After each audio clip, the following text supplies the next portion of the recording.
Good evening. Last class देखो।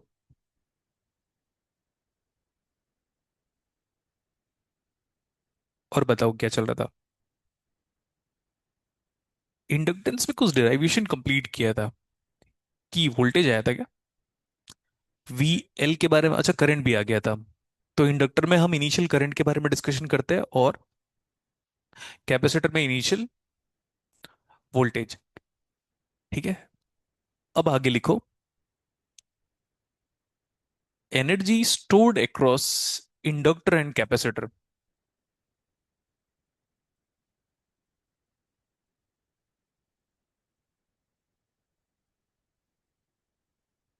Energy stored across inductor and capacitor.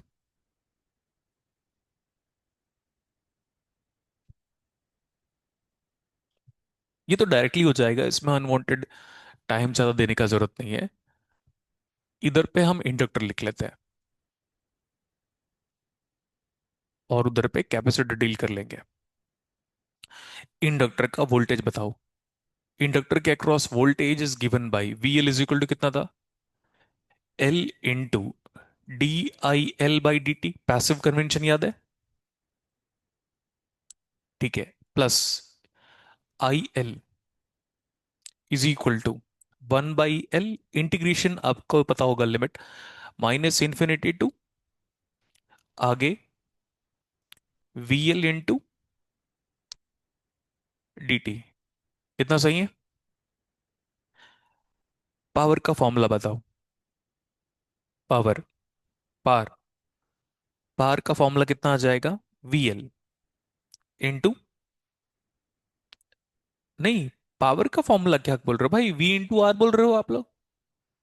हाँ, power का formula तो वी इंटू आई होता है ना। नेक्स्ट वन, एनर्जी और पावर के बीच में कैसा रिलेशन है। तो ये रिलेशन है, energy is equal to integration of PDT.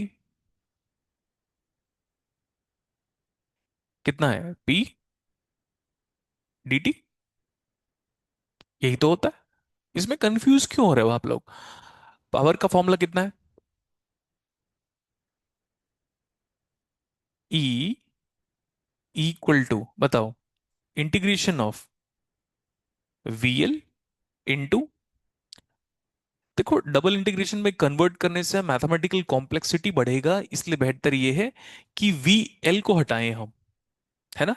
I L को भी हटा सकते हैं, बट द पॉइंट इज क्यों हम मैथमेटिकल कॉम्प्लेक्सिटी को बढ़ाएं। तो हम ये कह रहे हैं V L is equal to बताओ L into D I L by क्या। इतना सही है। इसको इमेजिन करो, मैंने सब्स्टिट्यूट कर लिया, dt से dt क्या हुआ बेटा, वो दोनों कैंसिल आउट हो सकता है बिल्कुल। यही मैथमेटिकल सिंप्लीफिकेशन कहता है। रख दिया। तो इक्वेशन के अंदर क्या बन रहा है, देखो एल कांस्टेंट है, एल बाहर आ गया, अंदर लिखा हुआ है I L into D I L. What is integration of x D x, x square by, मैंने कहा था ना कैलकुलस अच्छा चाहिए। वो ग्रेजुअली आपको हर दिन इस बात का एहसास होता रहेगा। सब्स्टिट्यूट करके नेक्स्ट एक्सप्रेशन लिख लेना, दिख रहा है कांस्टेंट क्या हुआ बाहर, और integration of I L into D I L, what is that now. तो आ गया हाफ, एल सही है, कांस्टेंट कांस्टेंट। आप जानते हो, जानबूझ के लिखा हूं मैं। जितने टीचर ये लिखते हैं ना, उनको लिखने दो, वो साले तो हैं ही गधे। राइट। हेलो बच्चों हो, इधर हो उधर हो, आप बड़ा केयरफुल रहिए बेटा, क्योंकि आप मेरे से पढ़ रहे हो और हम मैथमेटिकल एरर नहीं कर सकते। याद है नासा, 800 करोड़, है ना, गुड। सो हम मैथमेटिकल एरर कभी भी नहीं करेंगे, कभी भी। अगर अगर होता है तो ये हमारी रिस्पॉन्सिबिलिटी है कि हम उसको with due course of time सुधार ले। ये स्कूल लाइफ का फॉर्मूला था। ठीक है, this is the energy stored across inductor instantaneous. ध्यान से देखो, टी है वहां पे भी क्या है? तो हम, ये जो एनर्जी है ना बेटा, इसको मैं छोटा ई लिख नहीं सकता, क्योंकि बिकॉज छोटा ई लिखने का मतलब है इलेक्ट्रॉन, फंस जाओगे आप। इसीलिए अगर इंस्टेंटेनियस एनर्जी भी है तो भी कैपिटल ई होगा। हो गया? कितना सिंपल था डेरिवेशन। तो आप ये बताओ, आप डेरिवेशन ओरिएंटेड पढ़ोगे घर में या फॉर्मूला बेस्ड? गेट में फॉर्मूला आएगा, हाँ हाँ, वाह। Graduate aptitude test in engineering नाम है उसका। आपका इंटेलेक्चुअल स्किल चेक करेगा वो। ठीक है, अभी ये तो बेस मॉडल है। फास्ट लिखो। इसके ऊपर क्या था? हाँ, ज्यादा नहीं था, तो यहां से लिखो आप। बेटा अगर मैं डेरिवेशन करा रहा हूं तो मेरी एक्सपेक्टेशन भी यही है कि आप भी डेरिवेशन ओरिएंटेड पढ़ाई करेंगे। ठीक है?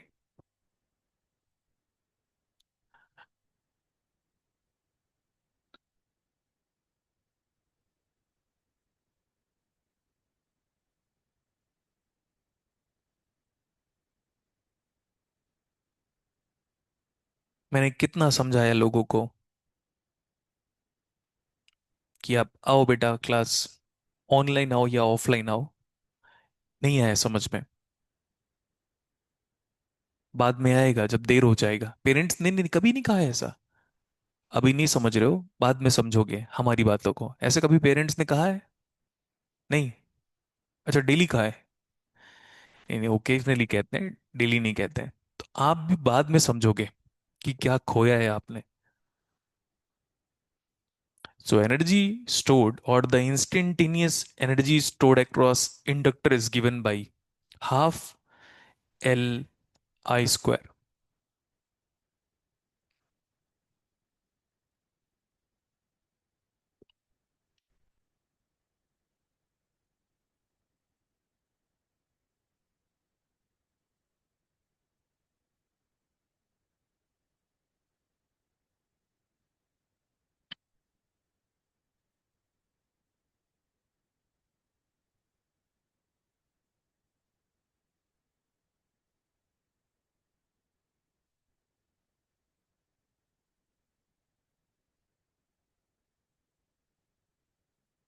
लिख लिया होगा। Joule is a unit of energy ना, पता है हमको। Watt hour is also unit of energy, है ना? यहाँ पे ना बीच में तो लाइन खींचोगे आप, डिफरेंस बिटवीन, बट मैं जानबूझ के इन्वॉल्व करा रहा हूं इसको। इधर देखो, power is defined as, simple बताओ, रेट ऑफ डूइंग। तो रेट ऑफ वर्क लिख दूं? Rate of work. बेटा यहां पे एक शब्द है, रेट का मतलब सब लोग कहते हैं बाय डिफॉल्ट टाइम है ना? बट ना, अलेक्जेंडर साडुको की बुक में और कुछ स्पेशल केसेस में ना यहां पे लिखा है जानबूझ के टाइम रेट। तो मेरे को वो ठीक लगता है। भैया इसका रेट क्या है, समझ में आया? तो ना बुक्स में एक्सप्लिसिट मेंशन किया हुआ है कि देखो, it is a time rate of doing work. आप रेट ऑफ डूइंग वर्क बोलो, पूरा ही लिख लेता हूं यार। रेट ऑफ डूइंग वर्क, ये फॉर्मूला कितने दिन तक रिटेन करोगे मेरे को बताओ। बड़ा अजीब सा क्वेश्चन है ना। गेट एग्जाम का जब मैं क्वेश्चन कराऊंगा ना, ये फॉर्मूला याद नहीं आएगा। आपको लग रहा होगा सर प्लीज झूठ बोल रहे हो आप। आपके जो दोस्त थे ना, जो मेरे से पढ़े हुए अभी हाल फिलहाल में, जिनका नेटवर्क थ्योरी पढ़ाया था मैंने 120 घंटे, उनको ये फॉर्मूला याद नहीं है अभी। Half L I square, half C V square, मुझे ना एक्चुअली पता है वो क्यों होता है। उसका भी एक कारण है, समझना जरूरी है। क्योंकि नेटवर्क थ्योरी पहला सब्जेक्ट था या दूसरा सब्जेक्ट था उनका भी, ऐसे डिस्कल के बाद नेटवर्क थ्योरी, उसके बाद 6 सब्जेक्ट और हो गए, तो ये याद नहीं है। हो गया? आप प्लीज वैसा मत करना। खैर, टॉपिक पे वापस आते हैं। Power is defined as what? Rate of doing work, fine. तो हम लिखते हैं इसको W/T, फाइन। पावर की यूनिट बताओ, वॉट। ठीक है, ये क्या है? ये है क्या, आप चेक करना तो। Joule per second. फाइन, मैंने वॉट आवर कहा था आपको। तो ये घंटा है, चेंज करो इसको। तो यहां पे जूल पर आर हो गया। ये भी तो हो सकता है ना बेटा, जूल पर आर। ये जूल पर आर है तो वॉट नहीं हो सकता। Joule per second he what होता है, याद है ना आपको। हम ऐसे क्रॉस मल्टीप्लाई करें, इसको सेकंड में कन्वर्ट करो, ये वन आर है। फास्ट, क्रॉस मल्टीप्लाई करो। 3600 आगे वॉट आर। तो अब वॉट सेकंड हो गया ना, इज इक्वल टू कितना हो जाएगा? वन। इसको एक बार क्रॉस वेरीफाई करेंगे, है ना। तो हम कह रहे थे वन वॉट आर।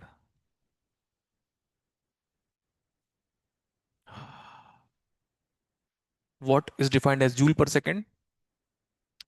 ठीक है, तो वन जूल की वैल्यू बताओ। वन वॉट सेकंड ऐसे कुछ आ रहा है ना। हमें रिलेशन चाहिए था वन वॉट आर में, एक्चुअली हम डिराइव करना चाह रहे थे उसको। कितना होगा? पहले आप ये कंफर्म करो कि जो वॉट हम कहते हैं वो जूल पर सेकंड ही होता है। तो हम उसको वॉट आर में कन्वर्ट करना चाहते हैं। अब ये जूल सेकंड कितना हो गया, मतलब हमारी मिस्टेक, वॉट सेकंड कितना हो गया? वॉट सेकंड, तो one watt second is equal to one joule आ रहा है बेटा। ये यहां पे कुछ एरर हो रहा है। हाँ, दोनों में डिफरेंस आ रहा है, इसको हटाएं, क्रॉस मल्टीप्लाई करो। One watt second, one watt second की वैल्यू कितनी है? One joule. वॉट आर चाहिए था ना मेरे को, तो सेकंड को वॉट में कन्वर्ट करना है। यस, स्कूल लाइफ का बेसिक्स याद करते हैं हम एक्चुअली डिराइव कर रहे थे instead of writing it directly. ठीक है, अब उस सेकंड को आर में कन्वर्ट करो। समझ में आया बेटा? देखो, थोड़ा बहुत हमें डेरिवेशंस में हेजिटेशन होता ही है, तो वो ठीक है, अभी हो गया क्योंकि बिकॉज हमको रिलेशन का रिजल्ट पता है, हमको डेरिवेशन नहीं याद आ रहा था। तो हम कह रहे हैं, हम चाहते हैं वन वॉट आर हो जाइए। तो ये आवर में कन्वर्ट करने के लिए या आर में कन्वर्ट करने के लिए, एक सेकंड है ना, एक सेकंड में कितने घंटे होते हैं? Good question. एक सेकंड में कितने घंटे होता है? 1/3600 आर, यही होता है ना। गुड, कन्वर्ट करें इसको। तो ये हो गया वन वॉट। एक सेकंड में कितने घंटे बोल रहा हूं मैं? वेरी इंटरेस्टिंग, जबकि स्कूल लाइफ में पढ़ा है हमने। एक सेकंड में 1/3600 आवर्स। अब ठीक है, इज इक्वल टू कितना? So that is what now derivation is complete. अब इससे क्या होगा ना, आपकी लर्निंग बढ़ेगी। इसके पहले हम डायरेक्टली याद कर लेते हैं कि भाई one watt hour is equal to 3600 joules. आ गया आंसर। कैसे आया ये समझ में आया? हम जो थोड़ी देर के लिए विसिलेट किए थे, वो इसकी वजह से था, क्योंकि हमें ये याद नहीं आ रहा था वॉट का मतलब होता है joule per second, not joule per minute या जूल पर आर ऐसा। तो अब ये बताओ, what is the relation one watt is equal to, my mistake, one watt hour is equal to. देख लो फास्ट। मैं हर वो बात को डिराइव करने की कोशिश करूंगा, अगर मान लो मेरे से गलत भी होता है तो भी मैं फिर गलत करूंगा फिर सही करूंगा। क्या हुआ बेटा? Power system. अच्छा, गुड गुड गुड, बैठो फिर।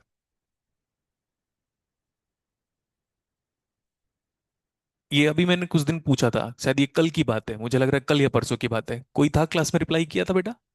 No one. इवन मैंने भी बोला था कि डायरेक्टली ये रिजल्ट होता है करके।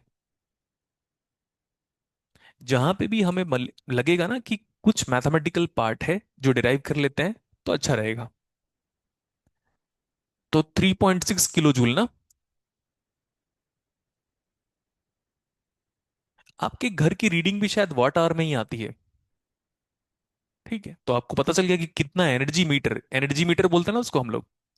हमारे एनर्जी मीटर की रीडिंग कितनी है ये क्लियर हो जाएगा। 1 सेकेंड में 1/3600 आर। चलें आगे। अभी कैपेसिटर का डिस्कशन चल रहा था ना बेटा यहाँ पे। बोलो। तो उधर यूज कर लेता हूं मैं। आप अलग से भी लिख सकते हो। मुझे लगा कंपैरिजन करते बनेगा हम। Please look at the board now. Capacitance is a property of capacitor which opposes the sudden or the instantaneous change of। Because अब उसके पीछे खास वजह सुन लो। दो कैपेसिटर के प्लेट के बीच में क्या था? Dielectric medium. तो देखो ना बेटा, ये मान लो उधर कोई चार्ज मान लो इधर का, और मेरे इधर वाले हाथ पे कोई चार्ज मान लो। ठीक है, उधर पॉजिटिव इधर नेगेटिव, इधर की तरफ पॉजिटिव इधर नेगेटिव। अब ये चार्ज सडनली ऐसे नहीं हो सकता। उसको ओरिएंटेशन चेंज करना पड़ेगा आपको, या चार्ज शिफ्ट होगा। तो टाइम लगेगा या टाइम नहीं लगेगा? टाइम लगेगा। तो इसीलिए हम लोग डाइलेक्ट्रिक मॉलिक्यूल यूज करते हैं। तो डाइलेक्ट्रिक मॉलिक्यूल की पोलराइजेशन या ओरिएंटेशन ऑल ऑफ सडनली नहीं बदला जा सकता। ये उसके पीछे का मैकेनिज्म है, और हमने उसको डिराइव किया था mathematically, I C equal to C into DVC by D T. फिर हमने ये कहा था कि भाई डेरिवेटिव आप तब ले सकते हो जब ग्राफिकल नेचर कंटिन्यूअस हो। मैथमेटिकली होता है लेफ्ट हैंड साइड लिमिट बराबर राइट हैंड साइड लिमिट, ये था। बट इसके अंदर का मैकेनिज्म रियल जिंदगी में क्या हो रहा है ये मैथमेटिक्स है। और अंदर हो रहा था कि जो पोलराइज्ड मॉलिक्यूल्स है उसका सडनली ओरिएंटेशन आप विद इन नो टाइम नहीं बदल पा रहे हो। ये अंदर का मैकेनिज्म था। Fine.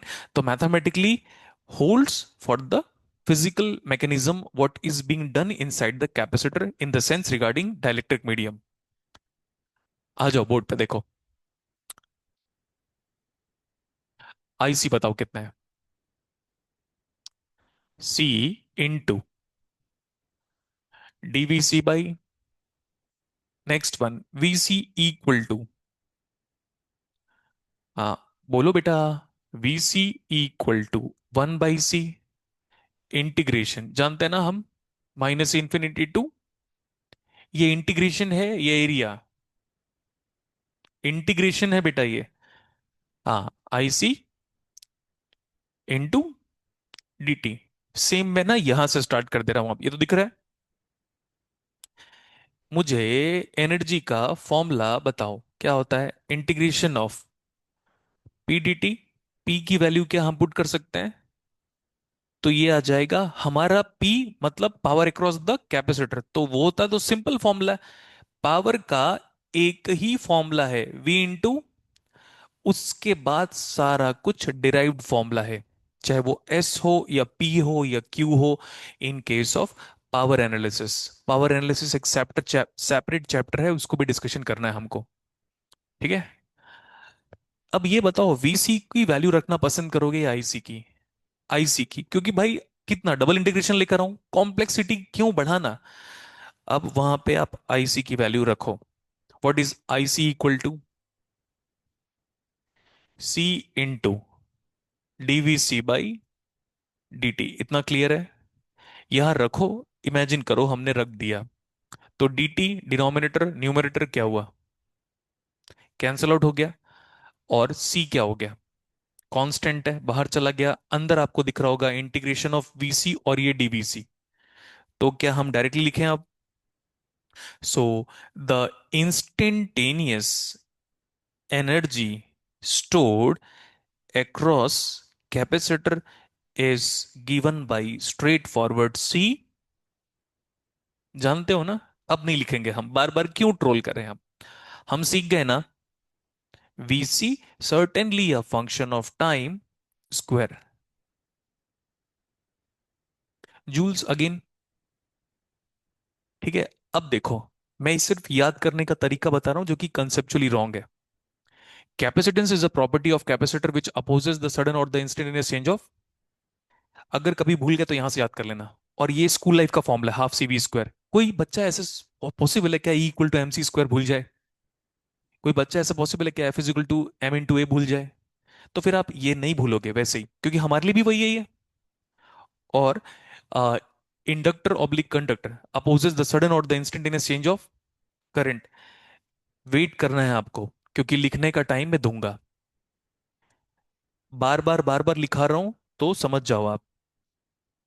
I L zero minus equal to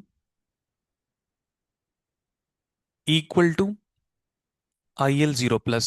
बोलो क्लियर है ये? सर आप इसको क्यों लिखा रहे हो? बेटा मैं पूरे सिलेबस में 50 नहीं 100 बार लिखाऊंगा, क्योंकि मुझे पता है कि किन किन स्टूडेंट को मैंने पढ़ाया है। हाँ, हाँ एनालॉग तक। ठीक है, और मैं उन लोगों को भी पढ़ाया हूँ जो आपके बीआईटी में यूनिवर्सिटी टॉपर है, but they don't know the integration of sine is minus cos and integration of cos is sine. और बोलते हैं सर हमें क्या करें, हमें प्रॉब्लम होता है। मैंने बोला ये कैसा प्रॉब्लम है यार? ठीक है। Hmm. They are university topper. और अच्छा है मैं नहीं हूं। V C zero minus is equal to कितना? V C zero is equal to कितना? V C zero plus. Clear है इतना? ये प्रॉपर्टी यहां पे लिखकर क्या प्रूव करना चाहता हूं मैं? कि आप जितने बार लिखोगे याद करोगे। कैपेसिटर की प्रॉपर्टी कहां से आ रही है? उसके एनर्जी के फॉर्मूले से भी लिंक कर सकते हो आप, लेकिन प्लीज मत लिंक करना, ये याद करने का तरीका है। इसको देखो, हाफ एल आई स्क्वायर याद रहेगा, तो इंडक्टर की प्रॉपर्टी भी याद रहेगी रिगार्डिंग करंट। अब आगे हम पढ़ेंगे इन डेप्थ एनालिसिस में ये प्रॉपर्टी कब कब अवैध या इनवैलिड साबित होगा। कहां से लिखना स्टार्ट करना है आपको? कैपेसिटर से।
It's not a difference between बेटा। आप जब घर में पढ़ोगे तो कंपैरिजन करते पढ़ोगे, इसलिए मैंने ऐसा किया है। क्लियर है?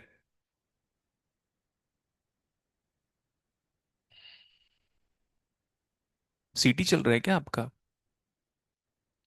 गुड। आप लोग सीटी चल रहे हैं तो आ रहे हैं, जिन लोग खाली बैठे वो नहीं आ रहे।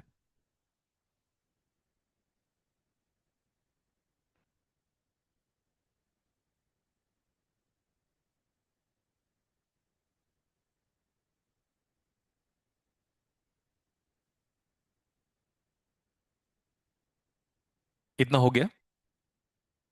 ठीक है। बेटा आपने कभी चार्ज क्वांटाइजेशन पढ़ा है?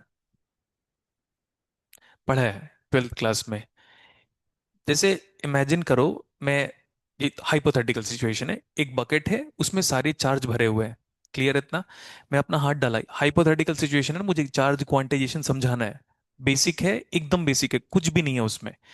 हमारे लिए चार्ज क्वांटिटेशन का मतलब ये, चार्ज एक इंटीजर के फॉर्म में होगा, इसके सिवा लिटरली कोई मतलब नहीं है। हाथ ऐसे डाला आपने बकेट में, ऐसे इलेक्ट्रॉन या होल, दो ही चार्ज है हमारे, क्वार्क, फर्मियंस, उसी की कैटेगरी है ये। और भी है क्वार्क, फिर उसके बाद हिग्स बोसॉन, और भी इतने सारे पार्टिकल आ चुके हैं ना फिजिक्स में, लास्ट क्वांटम मैकेनिक्स पढ़ते पढ़ते। बट हमें वो डील नहीं करना है। हमारे लिए चार्ज पार्टिकल का दो ही मतलब है, या तो इलेक्ट्रॉन है या तो होल है, और शायद सिलेबस में कुछ भी नहीं मिलेगा हमको। फाइन, अगर हम फिजिक्स के स्टूडेंट होते तो मिलता हमको और भी। बकेट में हाथ डाला, बाहर निकाला मैंने। अब मेरे हाथ में, मैं कह रहा हूं 2.5 इलेक्ट्रॉन है। पॉसिबल है? 3.5 इलेक्ट्रॉन है ना? पॉसिबल है इतना? 29 इलेक्ट्रॉन है। नहीं बोल रहे ये, इंटीजर 29। 29 मिलियन, 29 बिलियन, 29 लैक्स, 29,000, जो भी है 20,000। अब मैं कह रहा हूं अचानक से मेरे हाथ में 1.5 इलेक्ट्रॉन है, 1.5 इलेक्ट्रॉन, 1.7 इलेक्ट्रॉन, ऐसा पॉसिबल है? 1.7 बिलियन पॉसिबल है, मतलब जो भी इलेक्ट्रॉन या होल की संख्या आप बताओगे वो इंटीजर में होगी। इसी को हम क्या कहते हैं? Charge quantization. तो देखो, अब हम अपने करंट के इक्वेशन को मॉडिफाई करेंगे और उसको लिख लेते हैं ये, चार्ज, आगे क्वांटाइजेशन। आप बताओ आई का फॉर्मूला कितना था? Q by T, Q by T था ना? या तो क्यू बाई टी। तो क्यू को मैं ऐसे लिख दे रहा हूं, छोटा एन मतलब क्या है? नंबर ऑफ, हाँ charge, N E by T. अब सही है? एन क्या होगा? हमेशा इंटीजर होगा। बस इतना ही है। ये एक्सप्रेशन हमारे लिए जरूरी है, आगे काम आएगा, नथिंग एल्स। क्यू क्या है? हाँ, yes, let's talk about Q. Q का नाम क्या है? चार्ज। फाइन। अब वो चार्ज ऑफ इलेक्ट्रॉन अगर मैं कहता हूं क्यू, अगर हम ये कहें कि now that is representing charge of electron, value बताओ।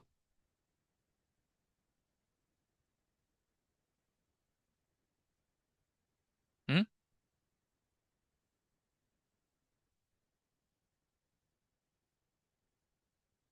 मम्मी मैं लगाता हूँ क्लास के बाद। हाँ हाँ हाँ, पापा को लग गया था फोन, वो इधर इधर लगा रहा था फोन, तो इधर लग गया था फोन। ठीक, लगाता हूँ मम्मी फोन क्लास के बाद। ये ठीक है? क्यू, चार्ज ऑफ इलेक्ट्रॉन बताओ।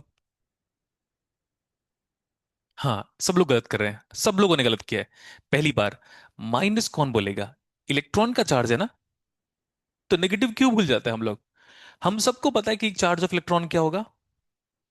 तो 1.609 I guess, into 10 raised to the power of -19।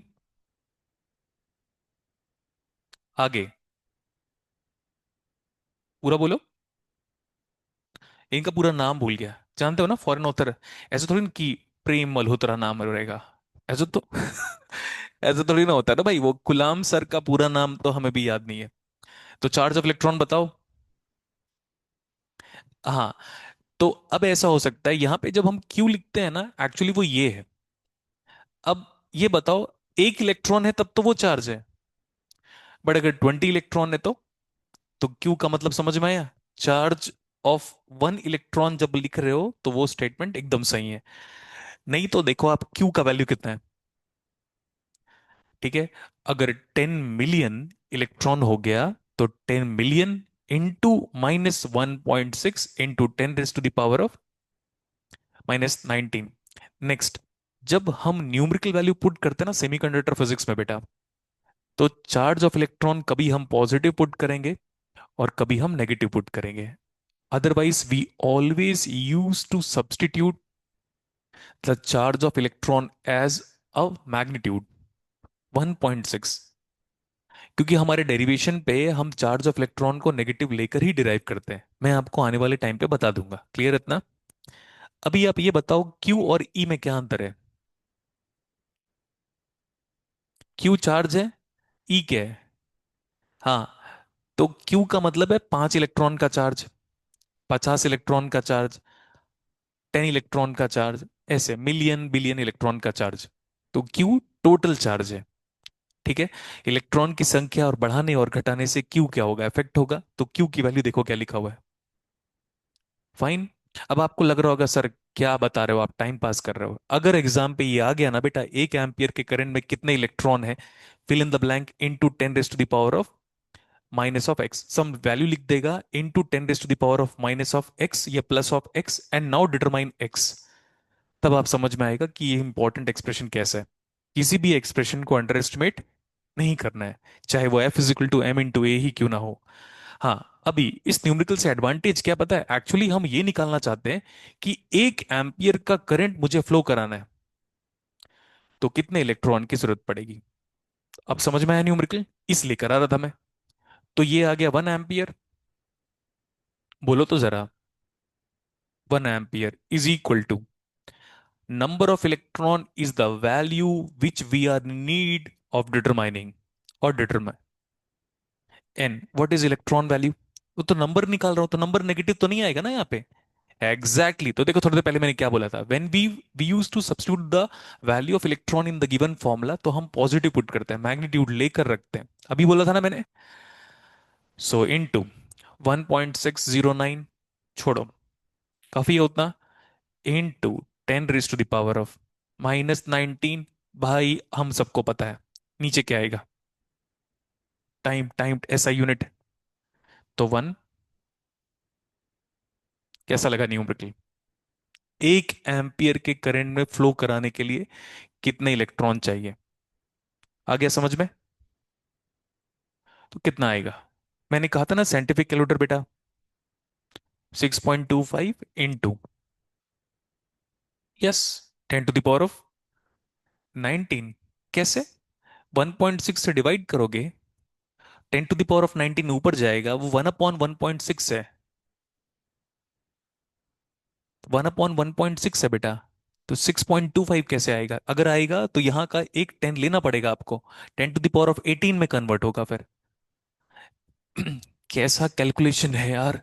अब लारा, 1/1.6 की वैल्यू 0.625 आ रही है, तो 0.625 इंटू 10 पावर, है ना। एन की वैल्यू बताओ, ये आ रहा है 0.625 इंटू 10 पावर, पहले ये आया बेटा, तो आप तो अभी भी 19 कह रहे थे इसको, converted, that is now 6.25 into 10 raise to the power of 18 number of, क्या, हाउ इज द न्यूमेरिकल। अगर ये नहीं बताता बन जाता, बल्कि आप जानते हो ये आपने इस 12th क्लास में पढ़ा हुआ है, एंड यही न्यूमेरिकल प्रेजेंट है इसमें, अलेक्जेंडर साडको में। अब अपने दोस्तों से पूछना ना, तो सडनली बोलेंगे ये कैसा क्वेश्चन है। स्टार्ट राइटिंग बेटा। क्वेश्चन आसान है, गेट एग्जाम में भी क्वेश्चन टफ थोड़ी ना आएगा बेटा। हर क्वेश्चन टफ आता है, नहीं।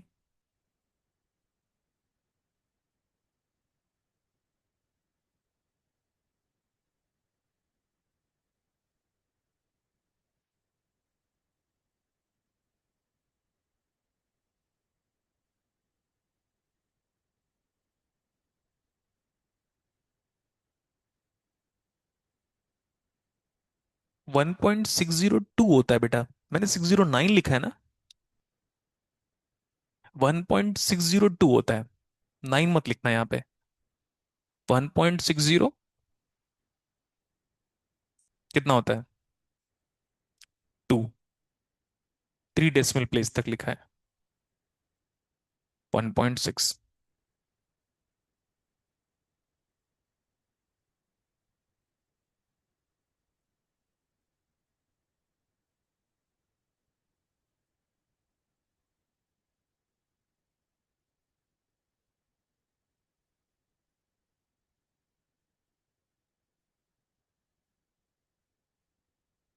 हो गया होगा।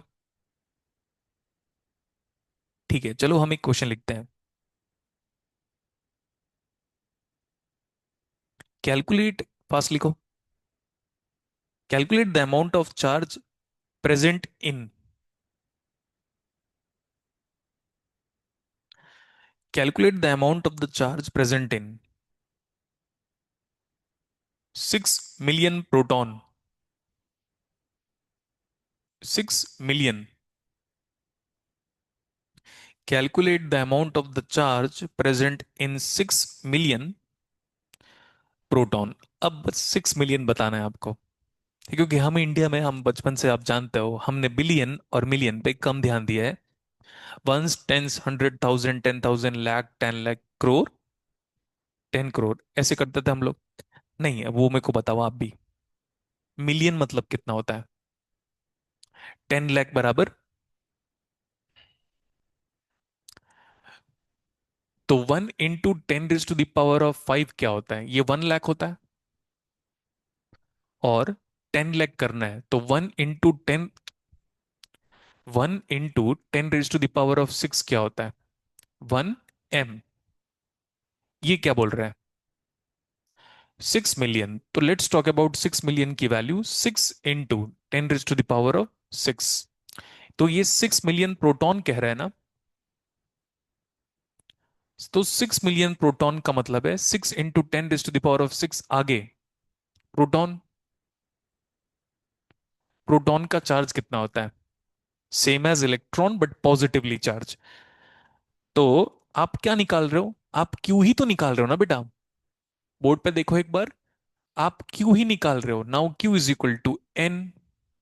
ई तो नहीं लिख सकता मैं, तो क्या लिखूं? एच लिखूंगा, आप कंफ्यूज हो जाओगे। Semiconductor physics.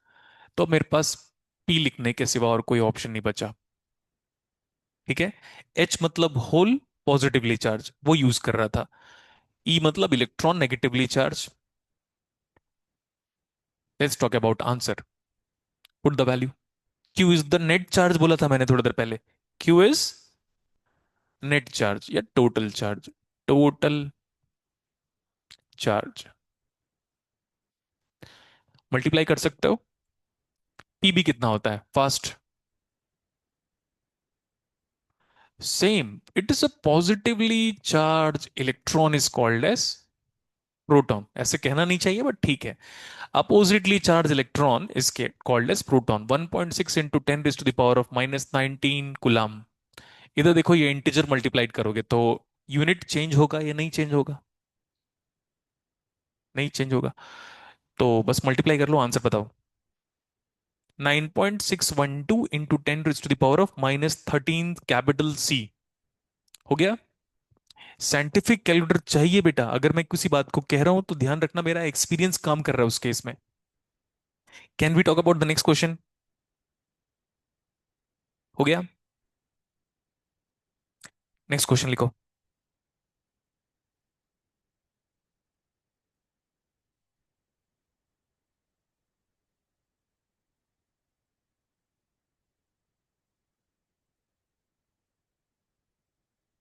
लिखो, if Q equal to, if Q, small Q,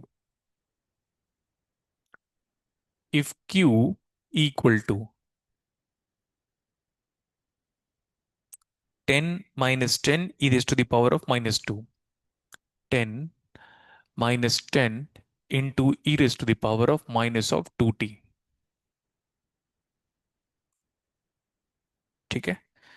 और आगे लिखा हुआ है छोटा m कैपिटल सी मिली कुलाम। मिली कुलाम। तो आगे आपको लिखना है, find the current at t equal to 1 second. Find the current at t equal to 1 second.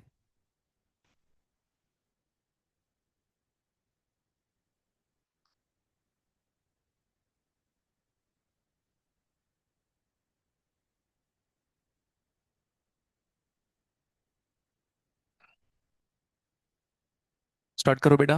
क्यों बैठे हो?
आंसर बताओ।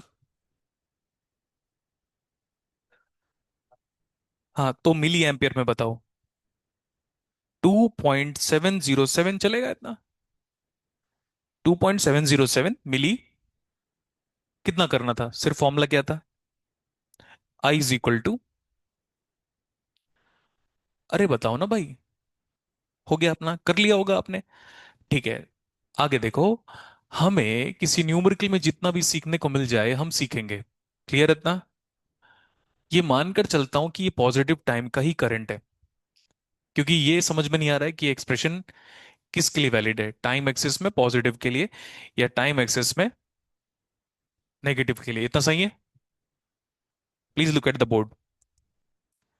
बेटा आगे ना यहाँ पे लिखा होगा, now this current is valid for T greater than equal to zero. ये आगे की बात है। या तो यूटी मल्टीप्लाई कर देगा। अब यूटी क्या होता है हम आपको पढ़ा देंगे, you just have to wait. यहाँ पे मैंने हमेशा कहा है बाय डिफॉल्ट क्या होगा। बस कुछ बदलेगा तो देख लेंगे। Put T equal to zero over here. Milli coulomb है, छोड़ दो। Put T equal to zero. Total total E power zero. हाँ जीरो, वाह। E power zero one. 10 - 10। तो at T equal to zero value is zero. Infinity रखो। कितना आ रहा है? हम ये मानकर चल रहे हैं बेटा कि पीछे के बारे में कुछ डिस्कशन नहीं किया हुआ है, तो जीरो मान लेते हैं। आगे आपको और क्लैरिटी हो जाएगी कि अच्छा, लिखा हुआ है T greater than equal to zero और लिखा रहेगा step function, Heaviside function, but अभी नहीं, आगे। तो ग्राफ का नेचर ये है। क्लियर हो गया? और टी इंफिनिटी पे चले, वो देखो इंफिनिटी है। ये इंफिनिटी है। टी इंफिनिटी रखो, वैल्यू बताओ। तो फिर यहां से बना रहा हूं, थोड़ा यहां से स्टार्ट कर देता हूं मैं, ऐसे। Tell me the value. ये क्यू सही है। परफेक्ट। यहां पे कितना लिखे? 10 मिली। ठीक है, अब आपके लिए इन्फिनिटी का क्या मतलब है वो भी बता देता हूं मैं अभी। एंड आप बोलना मत कि सर कैसे आया अचानक से। आपको पता है कि बिना कहे हम डिराइव करेंगे इसको। क्लियर है? बिना कहे डिराइव करेंगे। एक्स एक्सिस क्या दिख रहा है आपको? Time axis. ये होगा 5 टाइम कांस्टेंट। क्लियर है? इसका नाम क्या है? Time constant. बेटा जितना समझा रहा हूं उतना समझना, फिर ग्रेजुअली उसको डिराइव करेंगे। अभी नहीं डिराइव कर सकते हम इसको। ट्रांजिएंट का पार्ट है। कितना है वो? तो वो ये बताओ, ये ग्राफ बढ़ रहा है बढ़ रहा है बढ़ रहा है, कितने वक्त के बाद लगभग कांस्टेंट हो जाएगा? Ideally infinity. इंफिनिटी रखा था ना हमने। लेकिन प्रैक्टिकली कितने वक्त के बाद कांस्टेंट होना लगभग चालू हो जाएगा? 5 टाउ। अभी ना ये आपको ध्यान रखना है, कभी भी कोई एक्सप्रेशन लिखा हुआ है, E raise to the power of minus होगा टी बाई टाउ, यहां से कंपेयर करना अभी के लिए, जबकि हमारा अभी फोर्थ लेक्चर है। क्लियर है? टाउ बताओ कितना है? कंपेयर कर सकते हैं वहां से। E raise to the power of minus T, इसको नीचे लेकर आओ तो हाफ हो जाएगा। टाउ कितना हो गया? तो ये बताओ 5 टाउ कितना आएगा? 2.5। ठीक है, तो 2.5 सेकंड में ये ग्राफ का ना नेचर ऑलमोस्ट कांस्टेंट हो जाएगा। फाइन। और यही है हमारा ट्रांजिएंट टाइम। क्या है ये?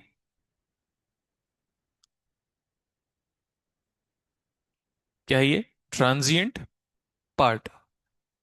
ट्रांजिएंट पार्ट कितने वक्त के लिए मिलेगा? हमेशा, ऑलवेज।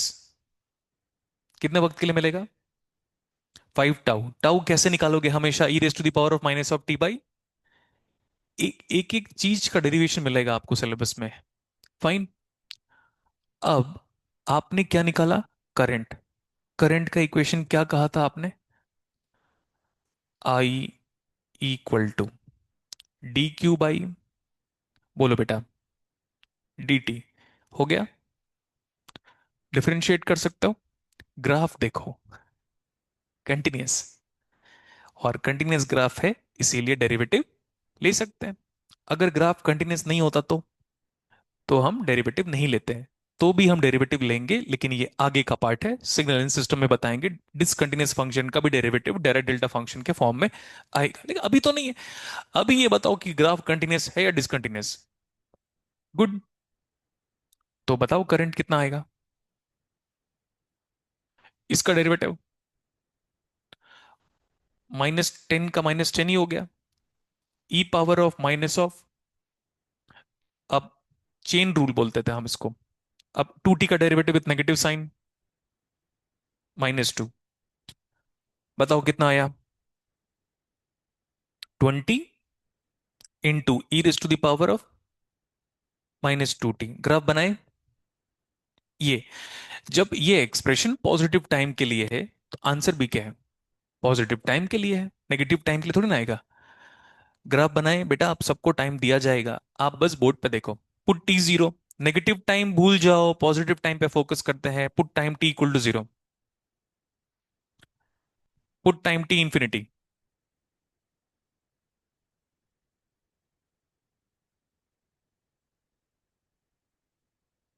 हो गया अभी?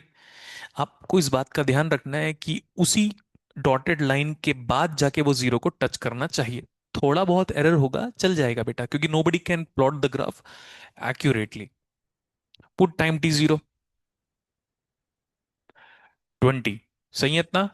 आगे बोलो। ये तो मिली कुलाम्ब है, तो ये क्या आएगा? Milli ampere. एएमपी लिख लो, आप जानते हो। हालांकि ये गलत है, लेकिन फिर भी it's still we are going to write. तो ये क्या है? पुट टी इक्वल टू 0 पे 20 क्या? तो ये बताओ मैक्सिमम करंट किस टाइम इंस्टेंट पे फ्लो हो रहा है? पीछे का ग्राफ नहीं बना रहा हूं मैं। सर अगर करंट का ग्राफ डिसकंटिन्यूअस हो गया तो क्योंकि आपने ये एजम्पशन पे मान के चला है ना। ये हमारा क्या है, नेगेटिव टाइम का डिस्कशन ना करें तो बेहतर है। अगर आपको करने का इतना ही मन कर रहा है तो नेगेटिव टाइम पे ये एजम्पशन था ना। अब इसका भी डेरिवेटिव ले लो। कितना आया? जीरो का डेरिवेटिव कितना आया? तो अब आपके करंट का नेचर देखो, कंटिन्यूअस, डिसकंटिन्यूअस, सडन जंप अगर ग्राफ में है बेटा, कैसा? बोलो। Sudden jump. डिसकंटिन्यूटी को मैं पूरे सिलेबस में 10-20 आवर्स पढ़ाऊंगा। It's very fascinating fact. अभी भी उनके फोरियर ट्रांसफॉर्म पे गिब्स फिनोमेना नहीं पढ़ाया हूं मैं। और आपको खुल के कहता हूं, मैं रिकॉर्ड भी हो रहा है, डालूंगा भी इसको तो मैं हमेशा खुल के कहता हूं, जितने टीचर सिग्नल सिस्टम पढ़ा रहे हैं उनको गिब्स फिनोमेना पूछोगे तो क्या बोलते हैं पता है? You of zero minus plus you of zero plus by two. और मैं कहता हूं, डिसकंटिन्यूअस फंक्शन का जब फोरियर ट्रांसफॉर्म लेते हो तो ओवरशूट, अंडरशूट, रिपल ये सब आता है, and that is being explained by Josiah Willard Gibbs. तो मुझे लगता है मैं बेवकूफ हूं या वो? फिर मैं बुक खोल के देखता हूं तो मुझे लगता है अरे वाह, ये तो वही कह रहा है जो मैं कह रहा हूं। एक्चुअली वो कह रहा है इसलिए मैं कह रहा हूं। समझ में आया? तो ये जो डिसकंटिन्यूअस फंक्शन है इसको पूरा स्टडी करेंगे हम थ्रू आउट द सिलेबस। कई बार फोरियर ट्रांसफॉर्म निकालेंगे, स्टडी करना होगा। बट ध्यान रखना इस बात को, हम इसको कई बार पीस वाइज भी बोलते, पीस वाइज। पीस वाइज बोल रहा हूं मैं, पीस वाइज सिग्नल। सब बताया जाएगा आपको, अभी नहीं। अब आपको कितने सेकंड में पूछा है? 1 सेकंड। ये कितना सेकंड है? ढाई। लगभग लगभग कितना है? 2.5। आपको कितने में पूछा है? तो 2.5 है, 2.5 का मिड कितना होता है? 1.25। 1.25 लगभग यहां पे। तो इससे थोड़ा पीछे यहां चलू। बोलो बेटा। गुड। ये ऐसा है, ठीक है। लगभग कितना है ये? 1 सेकेंड। नहीं नहीं, मिड मिड से इधर चला गया। पूछा कितने में? पूछा कितने में? 1 सेकेंड। Very good. यहां पे आओ, कितना आया आपका आंसर? 2.7 मिली एम्पियर ना। हाँ, चलेगा इतना। अब पिछले वाले स्टूडेंट को देखना, पिछले वाला जो बैच है ना, उनको सिर्फ उतना ही लिखा है, सॉल्व कर दिया, छोड़ दिया मैंने उन लोग। ये बताओ ये डिफरेंस क्यों आया? जब भी किसी बेसिक न्यूमेरिकल को आप एक्सप्लोर करके खुद सॉल्व कर लोगे, ये बताओ, अगर क्यू गिवन है तो क्या कोई भी स्टूडेंट आई नहीं निकाल सकता? आराम से निकाल सकता है। इसमें वो नहीं है कि बीच में सडन चेंज आ जाएगा। बेसिक न्यूमेरिकल था, आपने अटेम्प्ट कर लिया, आंसर भी आ गया। पिछले वाले बैच में ना ये सब न्यूमेरिकल मुझे कराना पड़ता था क्लास में। रीजन वो देखो, पीछे बैठा है अविनाश, वो बताएगा। तो जैसे वो कराने, अब मेरा पूरा एनर्जी उसको लिखने में, डेरिवेशन में खत्म हो जाता था। ये सब नहीं हुआ उनके बैच में। And this is geometrical significance. मैंने आज ही पोस्ट बनाया है। मुझे अपने स्टूडेंट्स में साइंटिफिक और मैथमेटिकल टेम्परामेंट बिल्ड करना है। मैंने जो 14 साल में जितना मैथ सीखा है, मैथ्स मतलब 8 सब्जेक्ट जितना भी सीखा है, मैं चाहता हूं एक बार में आपको मिल जाए और आप वहां से स्टार्ट करो जहां से मेरा इमेजिनेशन है। समझ में आया? इसमें देखो, they have written the answer directly. Unsolved numerical है, हम इतना तभी एक्सप्लोर कर सकते हैं जब एक एक लाइन अच्छे से क्लियर हो। क्लियर हो गया? अब जब भी बेसिक न्यूमेरिकल को आप सॉल्व कर लोगे ना, और मैं खुश हो जाऊंगा, अरे वाह, तो मुझे लगेगा यार इन बच्चों को एक स्टेप आगे बढ़ाते हैं हम। क्लियर है? इसमें से कोई भी चीज आपको रोकेगा नहीं। अगर कुछ लग रहा है सर ये सडनली 5 टाउ कहां से आया, ये कहां से आया, आपको पता है हम डेराइव करेंगे। राइट? इसको कहते हैं ज्योमेट्रिकल सिग्निफिकेंस, ग्राफिकल नेचर को पढ़ना। आप पूरे सिलेबस में 2000 ग्राफ बनाओगे, can you believe? 2000 graph calculus में बनाया था मैंने। आपको बहुत मजा आएगा, बस आप 10th 11th 12th का बेसिक कैलकुलस पढ़ के रखो।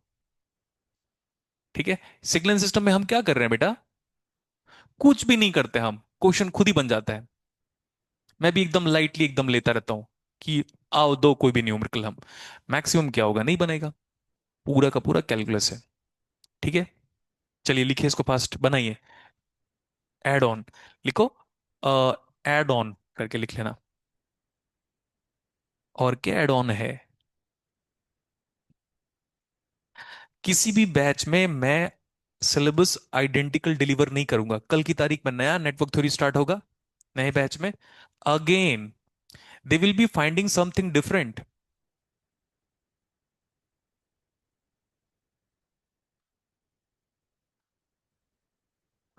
मोनोटोनिकली एक शब्द मैं लिख देता हूं आपको, monotonically increasing function. Mono, TONICALLY, monotonically increasing function. अगर ग्राफ बढ़ रहा है और घट नहीं रहा है तो मोनोटोनिकली इंक्रीजिंग। अगर ग्राफ घट रहा है और बढ़ नहीं रहा है तो डिक्रीजिंग।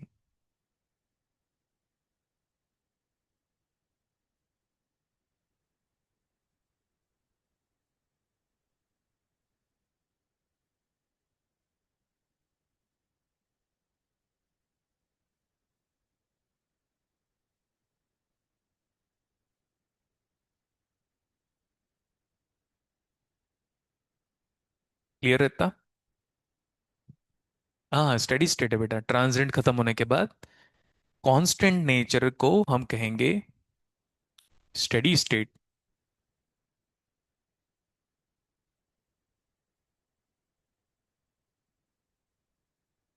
पार्ट।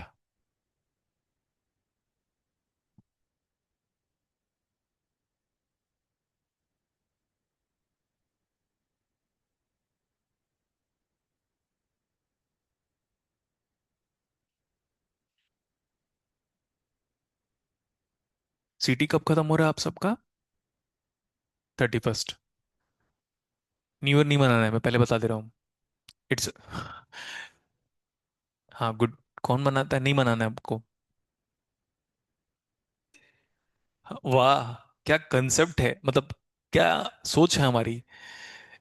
वैलेंटाइन डे के दिन एग्जाम है तो वो तो उनके लिए है ना बेटा, जिनको लाइफ में कुछ करना नहीं है ना?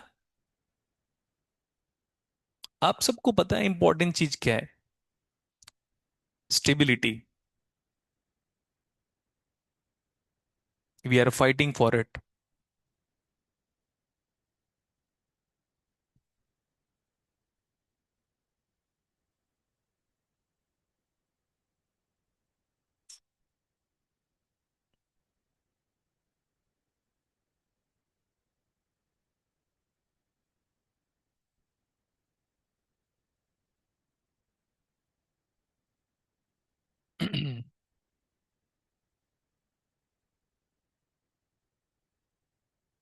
हो गया।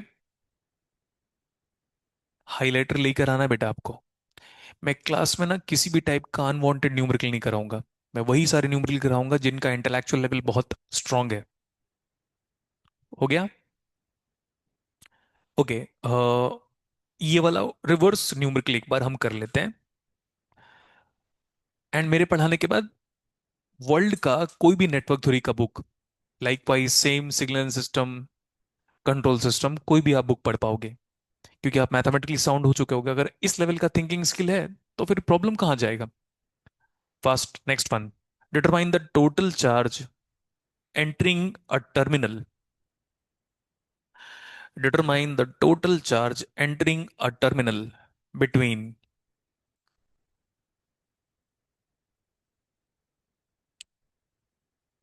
Determine determine the total charge entering a terminal between t equal to 1 second and t equal to 2 second. ये एंड नहीं होना चाहिए था। t equal to 1 second to TO2 1 second से लेकर 2 सेकेंड तक।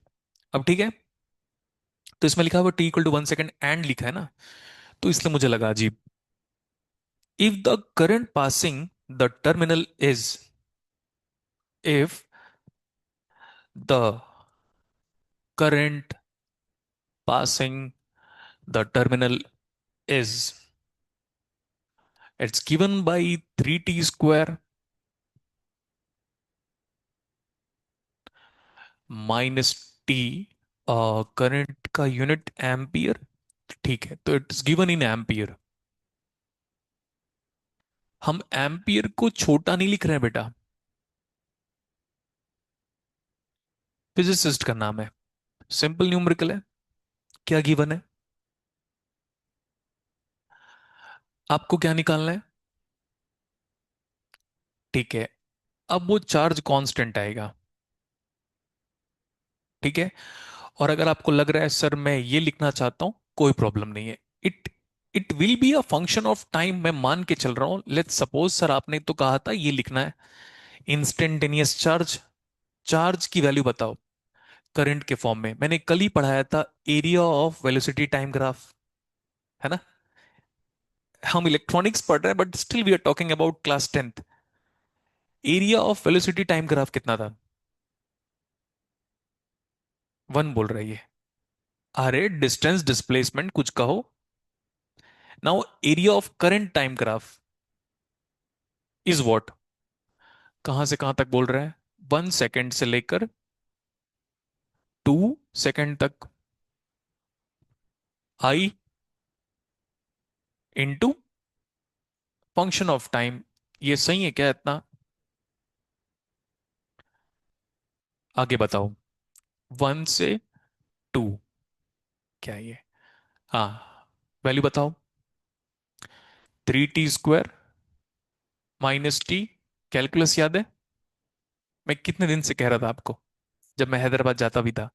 जिस स्टूडेंट को बेसिक इंटीग्रेशन और डिफरेंशिएशन, मैक्सिमा मिनिमा तो दूर की बात है, बेसिक इंटीग्रेशन डिफरेंशिएशन जिसको भी आता है, पूरा इलेक्ट्रॉनिक्स मैं अपने दम पे पढ़ा दूंगा उसको। That's it. अब देखो यहाँ पे कैपिटल क्यों लिखा था? बिकॉज चार्ज क्या आ गया बेटा? चार्ज तो कांस्टेंट हो गया, राइट? सर मेरे को वो लिखना है, आपने तो कहा था, तो वो भी ठीक है। मैंने तो कहा था जनरल रिप्रेजेंटेशन आंसर।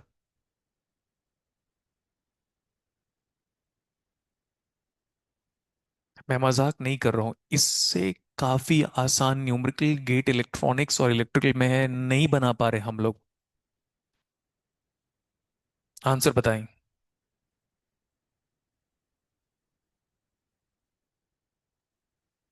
यस। तो answer is like NAT numerical मान के चलो आप। कितना आ रहा है बेटा?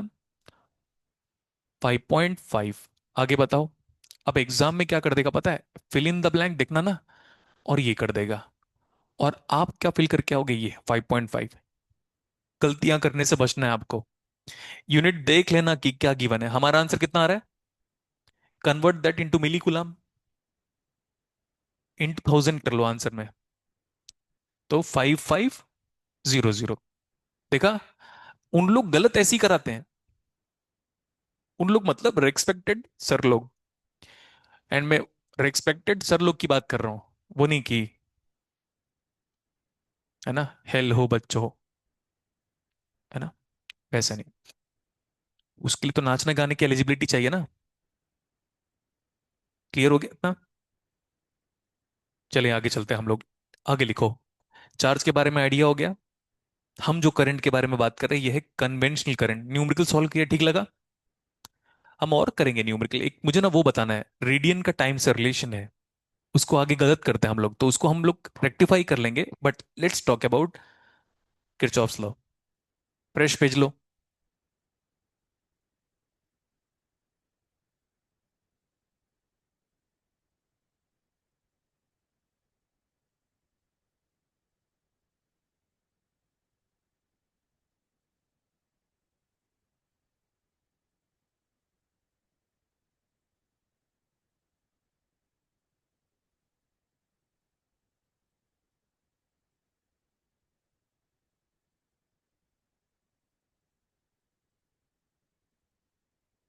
देखो बड़ा ध्यान से क्या लिख रहा हूं मैं।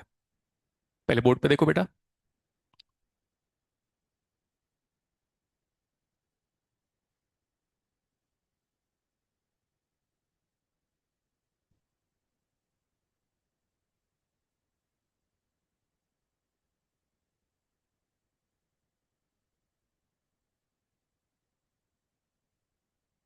ये बुक में नहीं लिखा रहेगा आपको, मल्टीपल बुक पढ़ोगे तो क्लियर होगा।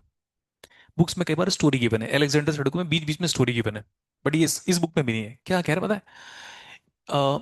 ओम्स लॉ तो मुझे याद है, 1826-27। ये आजादी से 100 साल पहले, 1847।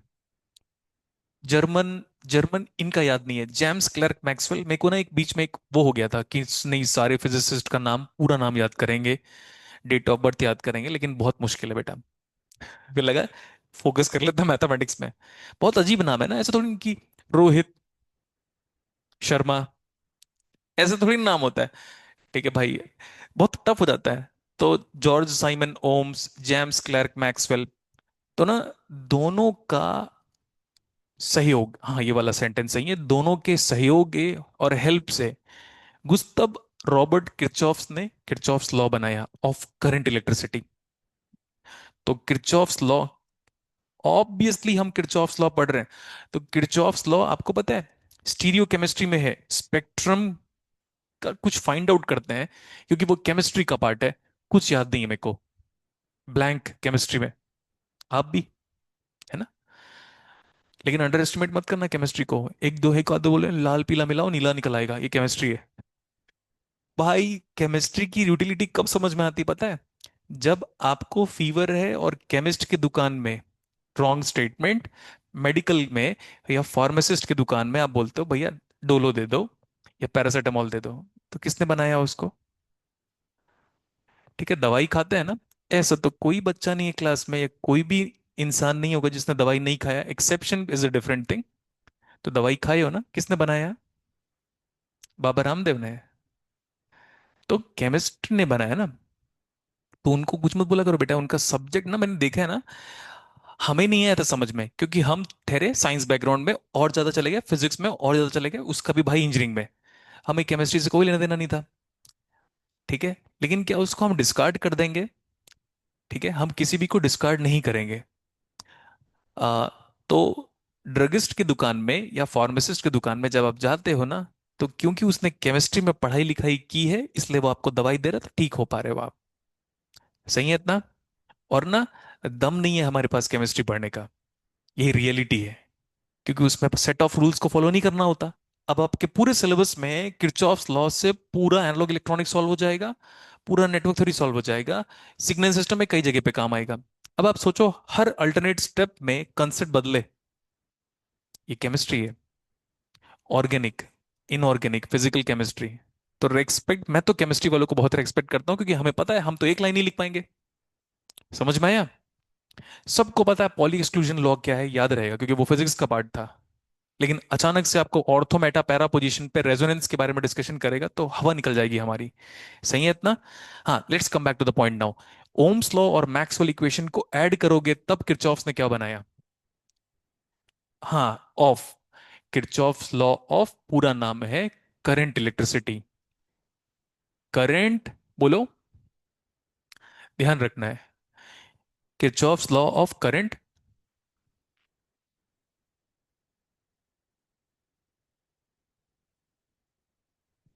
TRICI। Kirchhoff's law of thermal radiation भी है। किरचॉफ्स के तीन लॉ फेमस है बेटा, हम एक ही को जानते हैं। एक थर्मल रेडिएशन है, केमिस्ट्री में ना शायद तक स्पेक्ट्रम को हम लोग मेजर करते हैं, स्पेक्ट्रम का मतलब है फोरियर ट्रांसफॉर्म।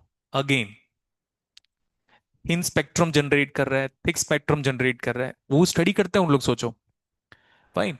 और हम क्या पढ़ेंगे हमारे सिलेबस में, किरचॉफ्स का कंट्रीब्यूशन किस लिए है। फाइन।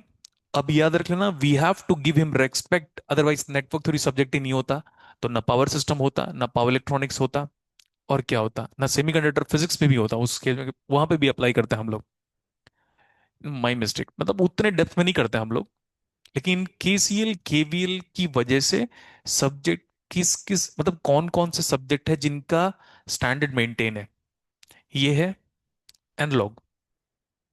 आगे कोर का पूरा कह रहे हैं, तो पूरा कोर और एनालॉग और ये, अब हम वहां पे भी यूज करते हैं।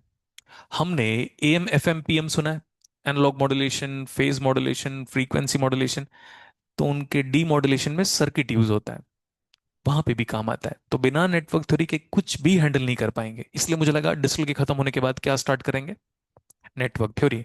तो अब क्लियर हो गया इतना। पहला लॉ बनाया था ये, किरचॉफ्स,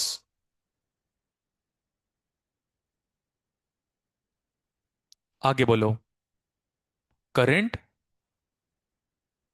लॉ किस पे बेस्ड है ये, this law is based on the conservation of, engineering service exam, question, based on the conservation of charge, charge can neither be created nor can be, but it can transfer from one medium to next medium.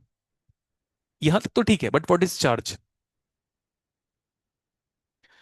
इधर देखो, मैं यहां पे बात कर रहा हूं based on. पहले ये बताओ, किरचॉफ्स करंट का फंडामेंटल्स किस पे है? बेस्ड ऑन कंजर्वेशन ऑफ, संरक्षित बोलते हैं शायद कंजर्वेशन को, कंजर्वेशन ऑफ, बोलो फास्ट। अगर work conservation, charge conservation, power conservation, ऐसा कुछ भी आपको दिखाई दे रहा है तो ये आएगा। ठीक है, नाम बताओ इसका। समेशन नहीं, डिस्टिल तो पढ़ाया हूं यार, तुम लोग फिर ऐसे कर रहे हो। क्या नाम है इसका? Sigma male. अरे एसओपी, वो ही नाम है इसका। समेशन तो निक नेम है। क्या निक नेम है आपका? अविनाश, अविनाशी है, अविनाशी। क्या निक नेम है घर में? जो जो ज्यादा प्रचलित में है वो बताओ, जो आपको वो कह के बुलाती है। फास्ट बोला, क्या निक नेम है?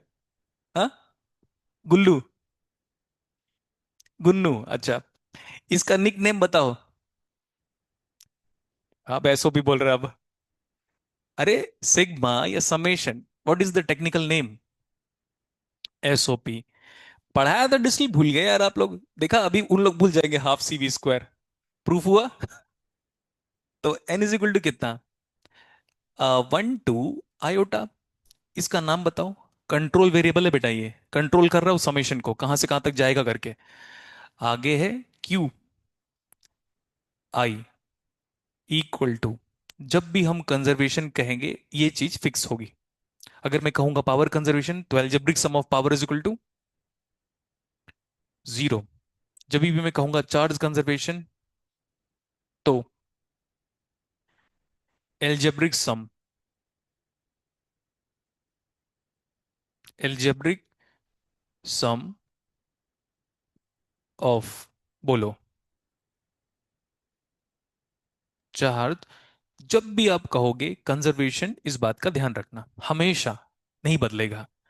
फिजिक्स में कई बार एनर्जी कंजर्वेशन वॉयलेट होता है, हम नहीं जानते कहाँ कहाँ वॉयलेट होता है। तो मैंने एक बार कह दिया था जेआरएफ के बैच में, तो ना बच्चे बोल रहे थे सर कि ऐसा थोड़ी ना होता करके चार्ज हमेशा कंजर्व होगा। तो मैंने बोला भाई मेरे वाले पार्ट में होता है, आपकी इन डेप्थ एनालिसिस में क्वांटम मैकेनिक्स में हो सकता है, क्लासिकल मैकेनिक्स में हो सकता है, इलेक्ट्रोस्टैट्स और कुछ पढ़ते हो आप लोग इन डेप्थ, उसमें नहीं होगा। वहां पे ना बातों को सोच सोच के बोलना पड़ता है। एक दिन मैंने कह दिया था टाइम नेगेटिव, तो साबित करो बोल दिया था उन्होंने।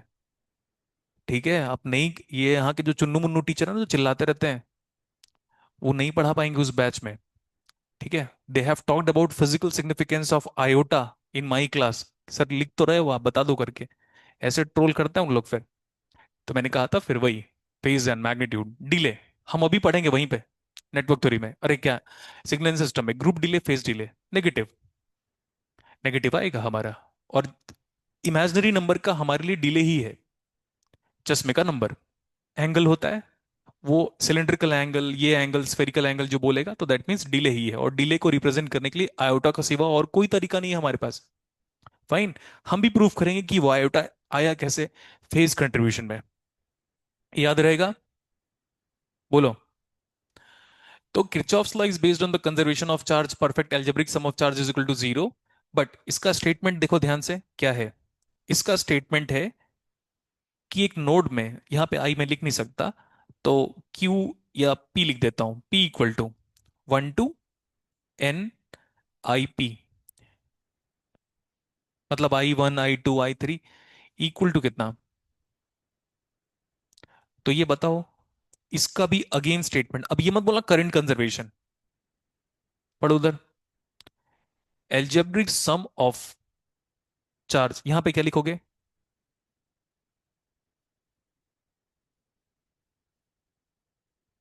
एल्जेब्रिक सम ऑफ करंट कितना आएगा? क्विक, 0। ये है इनका स्टेटमेंट। एक जंक्शन में, एक नोड में करंट आ रहा है, जा रहा है, ऐसा कुछ कंडीशन बनेगा। तो ये क्या ले ले हम? जंक्शन। दुर्ग जंक्शन। ट्रेन आती है, खड़े हो जाती होगी, जाती नहीं होगी कभी, 4 साल रुकूंगी यहीं पे, है ना, ऐसा होता है। तो ट्रेन आता है और चला जाता है। तो ना, जंक्शन एक कॉमन वर्ड है, नोड एक टेक्निकल वर्ड है। जंक्शन क्लियर है? जंक्शन से ज्यादा टेक्निकल वर्ड हम क्या यूज करेंगे क्लास पे? तो KCL at a node, KCL at a junction, जो कहना है आप कह लो, but the technical word is node. Current आए, तो कोई भी करंट हम ले रहे हैं, ये वाला करंट आया, ये एनोनिमस है, रेंडम है। ये वाला करंट बाहर जा रहा है, I2। ये वाला करंट बाहर जा रहा है, I3। रेंडमली बेटा, ये अपनी मर्जी से ले रहा हूं मैं, कुछ भी ले सकते हो आप। सर सारा इनकमिंग ले सकते हो? Yes of course, no problem. सारा इनकमिंग लोगे तो कुछ ऑटोमेटिकली आउटगोइंग हो जाएगा एल्जेब्रिक सम के मुताबिक। I4 क्या? हाँ, क्वेश्चन डायरेक्टली है, गुड। और यहाँ पे क्या है? I5। सर सबको आउटगोइंग ले सकते हो, हाँ, उससे भी आंसर नहीं गलत आएगा कभी भी। इतना फैसिनेटिंग है ये। सर सबको आउटगोइंग ले लो, नहीं है, गलत नहीं है। सबको इनकमिंग ले लो, कोई प्रॉब्लम नहीं है, जो मर्जी है वो ले लो, आंसर कभी गलत नहीं होगा। आपको बस एक कन्वेंशन फॉलो करना पड़ेगा थ्रू आउट द सिलेबस, कभी भी नहीं बदलेगा, एनालॉग हो, नेटवर्क हो, सिग्नल हो, कंट्रोल हो, कुछ भी। हाँ, मशीन। अच्छा, मशीन में सर ने कन्वेंशन सेम रखा है, बदल दिया है? हाँ, तो सेम है ना convention. Okay. INCOMING, incoming current को सिलेबस में क्या लेंगे? कभी भी अनसर्टेनिटी छोड़ेंगे नहीं हम। इनकमिंग करंट को क्या लोगे? Negative, representation wise. Outgoing current.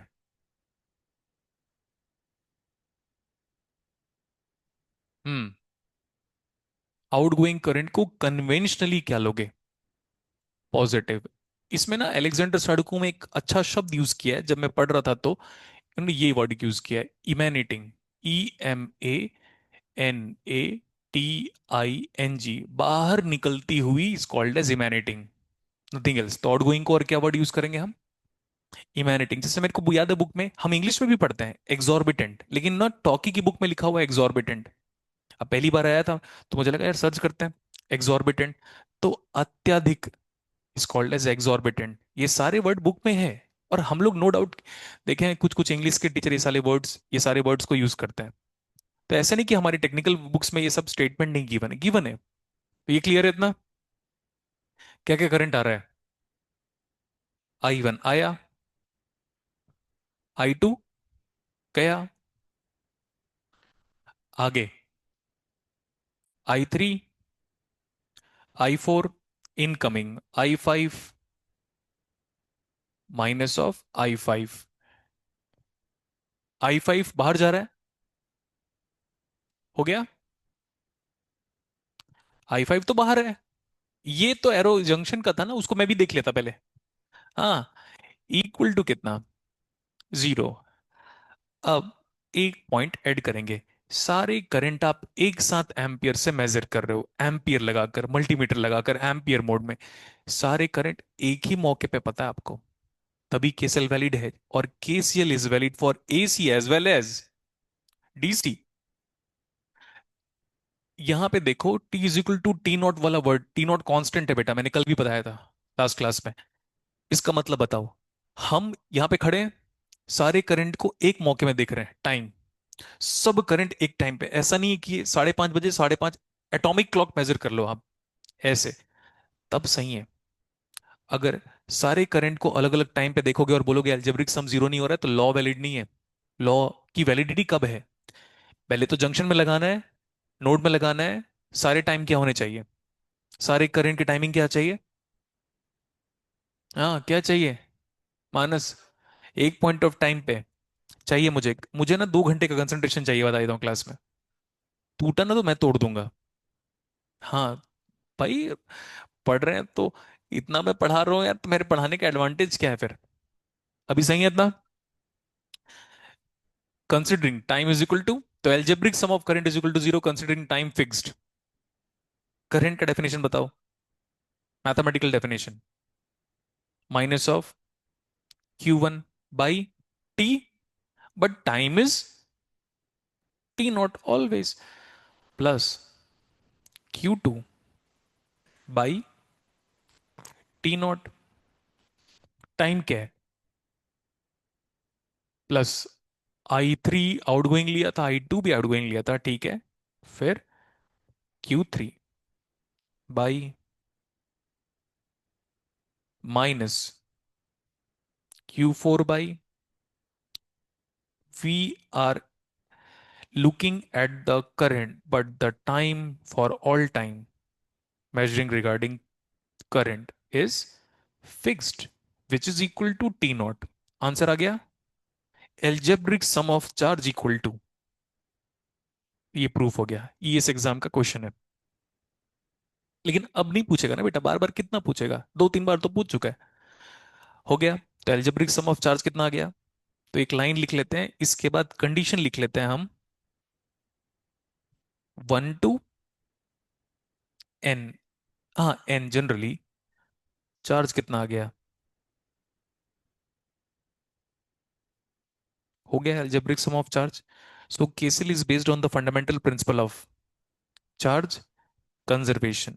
एक कंडीशन और है जो कि टीचर्स लोग डिस्कशन कर रहे हैं इसका, बट मुझे लगता है कि क्यों हम बताएं, लेकिन फिर भी, डेल डॉट जे,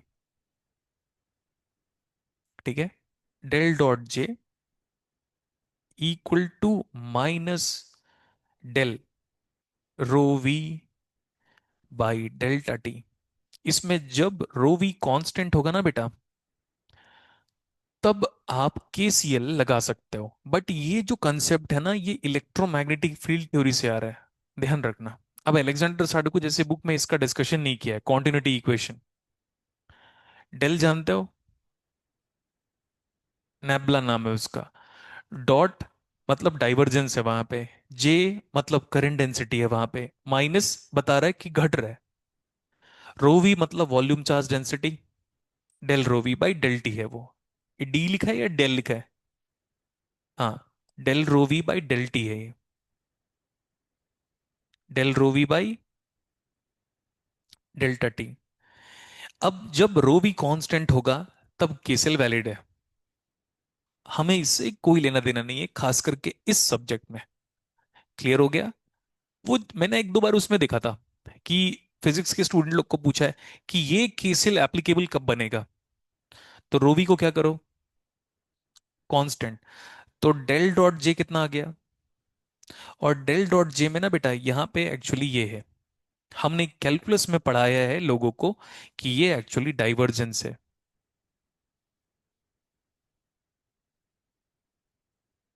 अब क्या है ना, अधूरा ज्ञान नहीं, सिर्फ इतना लिख के रख लेना। और KCL is valid when volume charge density equal to कितना। तो अब ये इक्वेशन आगे लेकर जाओ, जीरो।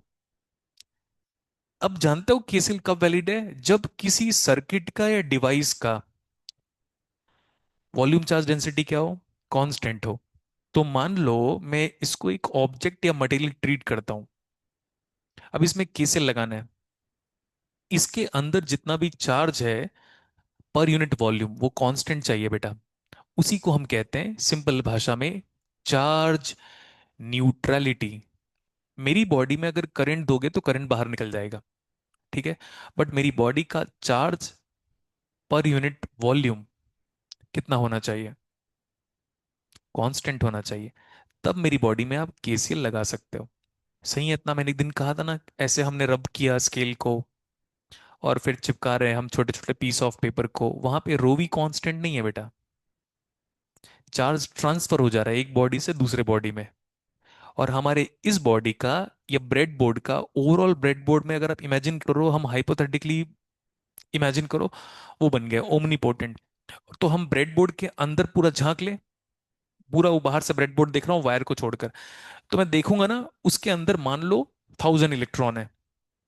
तो किसी भी मौके में उसके अंदर 1000 इलेक्ट्रॉन होगा, चाहे लाइट जले, कैपेसिटर चार्ज हो, डिस्चार्ज हो, किसी भी मौके में उसके अंदर जो चार्ज होगा वो क्या होगा, वॉल्यूम चार्ज डेंसिटी कांस्टेंट रहेगा, तब जाके केसीएल वैलिड है। आपको सिर्फ सुनना था इसको कि सर ये डाइवर्जेंस है क्या, ये डेल क्या है, मैंने पढ़ाऊंगा बेटा, लेकिन अभी एकदम जल्दीबाजी में नहीं पढ़ा सकता। आप सोचो, डेल से रिलेटेड मैंने 10 घंटे की क्लासेस ली है अभी कुछ दिन पहले वेक्टर कैलकुलस में, कर्ल डाइवर्जेंस एंड ग्रेडियंट। हम मैथ्स में भी पढ़ते हैं, बस डेल का नाम जान लो, NEBLA, नेबला ऑपरेटर। ठीक है, हाँ M2 में था। बट क्योंकि मैंने इस बात को कह दिया है 10th 11th 12th चाहिए, इसलिए मैं कॉलेज का डिस्कशन नहीं कर रहा हूँ। ठीक है, कॉलेज का डिस्कशन नहीं करूंगा मैं, जितना कॉलेज में पढ़ा है वो तो मैं पढ़ाऊंगा ही। चलो लिखो इसको फास्ट, पीछे से आ गया। केसीएल की वैलिडिटी के बारे में डिस्कशन हुआ अभी, कर्ल डाइवर्जेंस एंड ग्रेडियंट। ये ना एक बार स्टोरी सुनने की जरूरत है बेटा। अब आपको क्या लगता है मैं केसीएल डिराइव करूंगा? नहीं, कभी भी नहीं डिराइव करेंगे अब हम।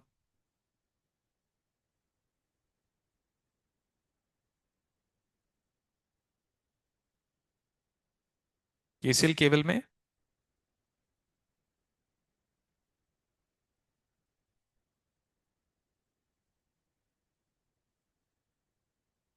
हाँ केसीएल केवल को अंडर एस्टिमेट मत करना बेटा। जैसे मान लो आपको, देखो मैंने बहुत गेन किया हूँ, प्लीज मेरा नॉलेज ले लो, मैंने कितने बार उधर की क्लास में कहा है 800 घंटे मैं अकेले पढ़ाऊंगा। और कभी भी आपको किसी एक दिन भी जज नहीं हो पाएगा कि सर को ये कंसेप्ट वीक लग रहा है करके, सर का 800 घंटे तक ऐसे कांस्टेंट नॉलेज रहेगा मेरा। ठीक है, तो किसी दिन मान लो आपको केसल केवल आसान लग रहा है ना, तो कॉन्फिडेंस बढ़ना चाहिए।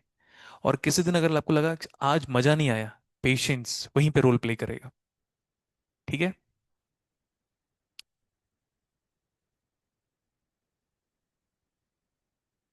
And actually right now we are preparing for two different subjects, analog and in a common sense, electrical electronics both.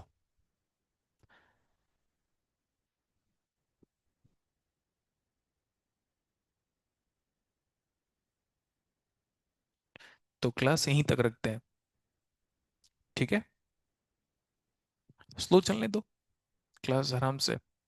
Slow class नहीं चल रही है, 4 दिन में आप कहां तक पहुंच गए देखो एक बार।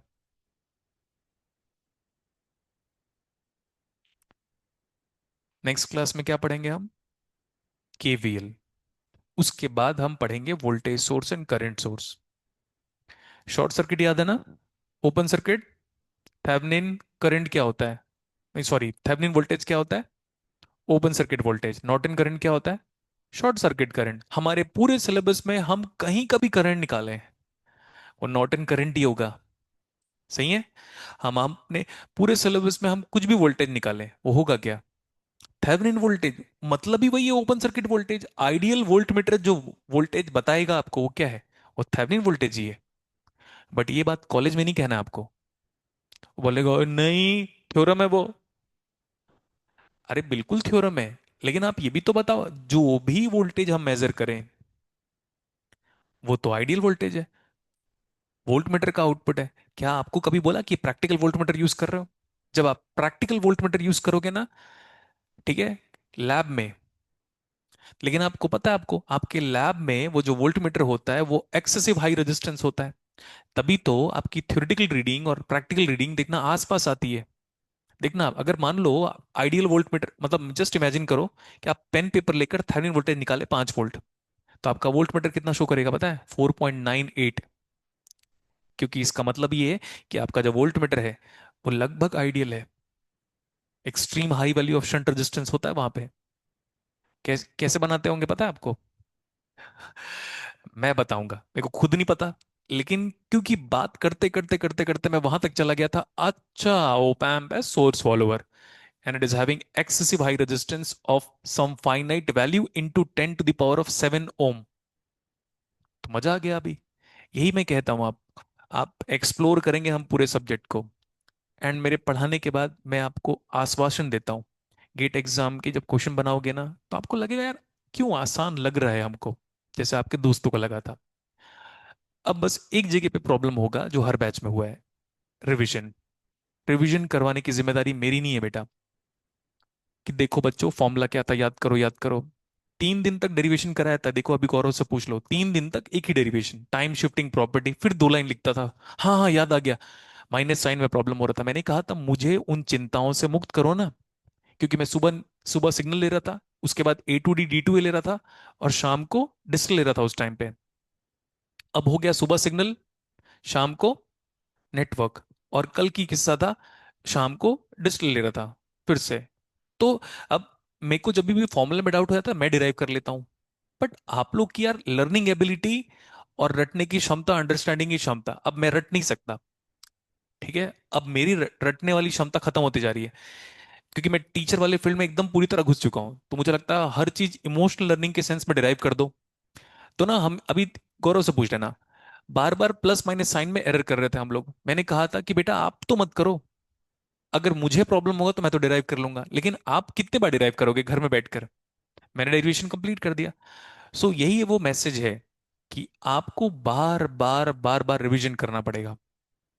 जैसे एग्जाम्पल के लिए सेमीकंडक्टर फिजिक्स मैंने पढ़ाया था, तो मैंने बार बार क्या कहा था पता है उनको, एक ही चीज कहा था, हर दिन जो फॉर्मूला हम डिराइव करेंगे, पूरा डेरिवेशन करा है पता है, एक एक चीज डिराइव करा है, राइट, एक एक लाइन डिराइव करा है।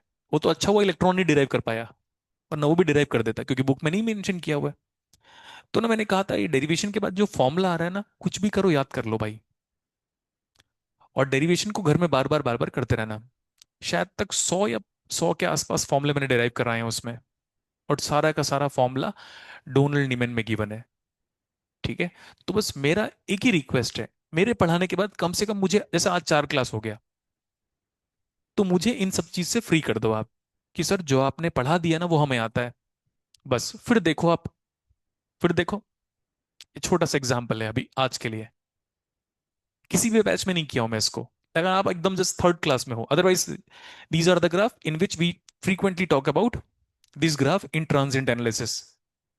एंड आप सोचो, मैंने ये भी कहा है आपको कि बेटा ये डिराइव कराऊंगा, ये ई क्यों आता है, इंटीग्रेटिंग फैक्टर क्या होता है, समझ में आया। और एक सिंपल सा होमवर्क दिया आपको, क्या, क्या होमवर्क दिया था, डिफ डिफरेंशियल इक्वेशन।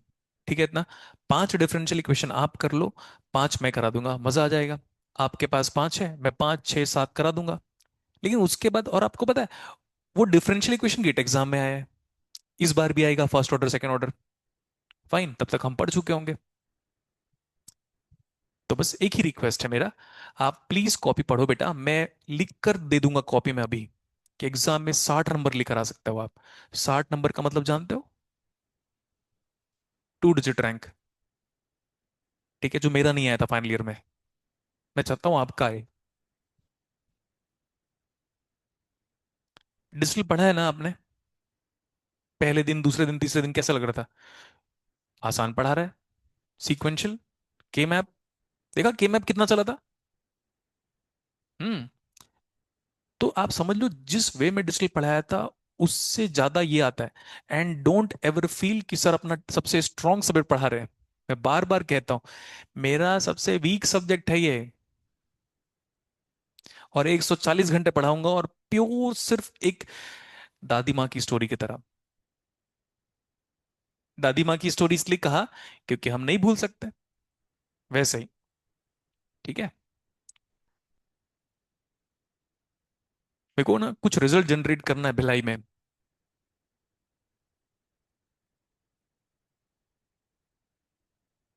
भिलाई से मुझे रिजल्ट चाहिए।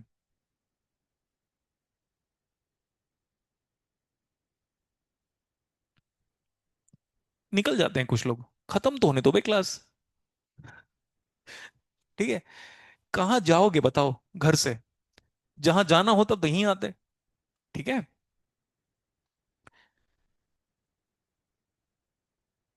और ना एक थॉट आएगा कि सर क्लास तो चल रही है, लेकिन अब क्लास हमें बिजी नहीं रख पा रहा है, ऐसा लगेगा ना, 2 3 महीने बाद देखना, सर छुट्टी चाहिए प्लीज, ये बोलोगे आप लोग। ठीक है, तो क्लास यहीं तक रखें, नोट डाउन कर लीजिए इसको।